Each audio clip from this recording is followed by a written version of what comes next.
The golden rule is evident in every tradition, whether philosophical or religious. It continues to remain relevant for each of us today.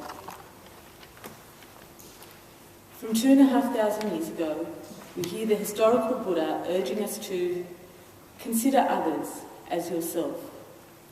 And also, he who experiences the unity of life sees his own self in all beings. And from the 20th century Zen master Thich Nhat Hanh, your capacity for loving another person depends entirely on your capacity for loving yourself, for taking care of yourself.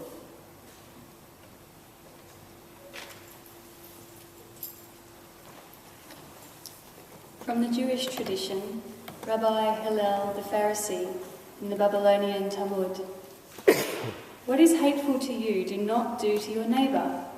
That is the whole of the Torah. The rest is commentary. Go and learn it. Earlier still, from the book of Leviticus, you shall not take vengeance or bear a grudge. Love others as you would yourself. And again in Leviticus, the stranger who dwells within you shall be like one of you, and you will love him as you do yourself.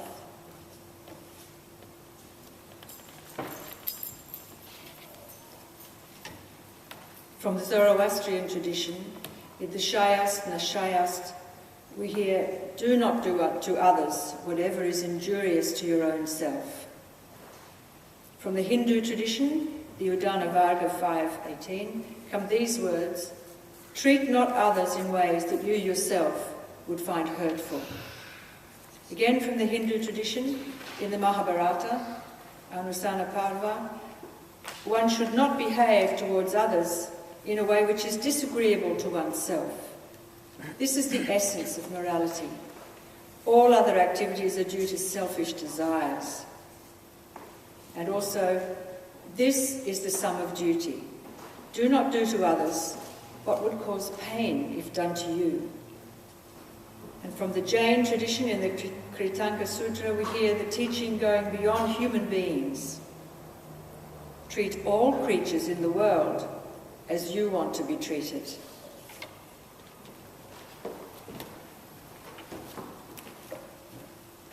In the Analects of Confucius, we are simply told, do not do to others what you would not like yourself.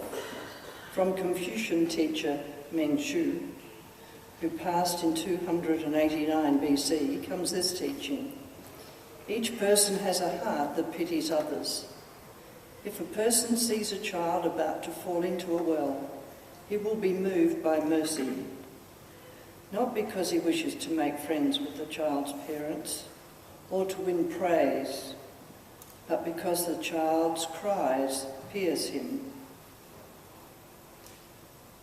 This shows that no one is without a merciful and tender heart.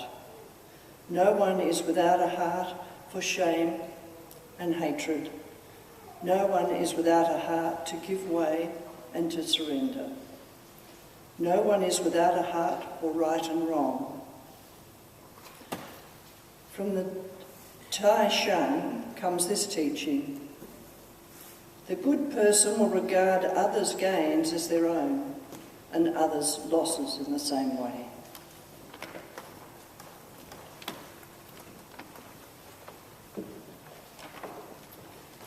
In the Christian Gospels, Matthew 22, verse 36 to 39, Jesus is asked, which is the greatest of the commandments? His reply, love the Lord who is your God with all the power of your heart, your soul and your thoughts. That is the great and first commandment.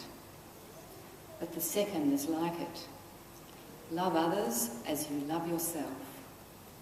In these two commandments is contained the whole law and the book of the prophets. And again in the Gospel of Luke 6, verse 31, as well as earlier in Matthew 7, verse 12, do to others as you would have them do to you. Finally, from the Christian tradition comes this call in John 13, verse 34.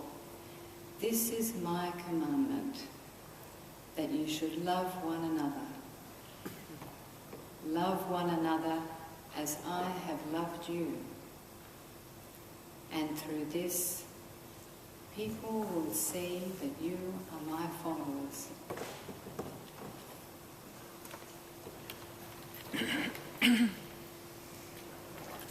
From the Islamic tradition come the words of the Prophet Muhammad, peace be upon him. None of you truly believe until you wish for others what you wish for yourself. And also this hadith. Do you love your Creator? Love your fellow being first. And in the Quran we can read, O humankind, we made you into nations and tribes so that you may know each other, not that you may despise each other.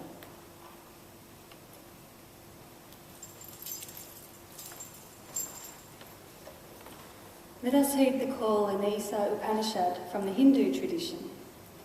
Those who see all creatures in themselves, and themselves in all creatures, have nothing to fear. Those who see all creatures in themselves, and themselves in all creatures, know no grief. How can the diversity of life confuse the one who sees its unity?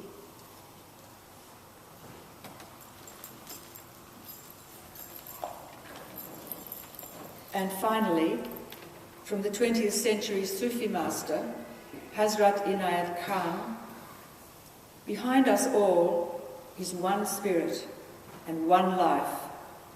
How then can we be happy if our neighbour is unhappy? The same bridge which connects two souls in the world, when stretched, becomes the path of God.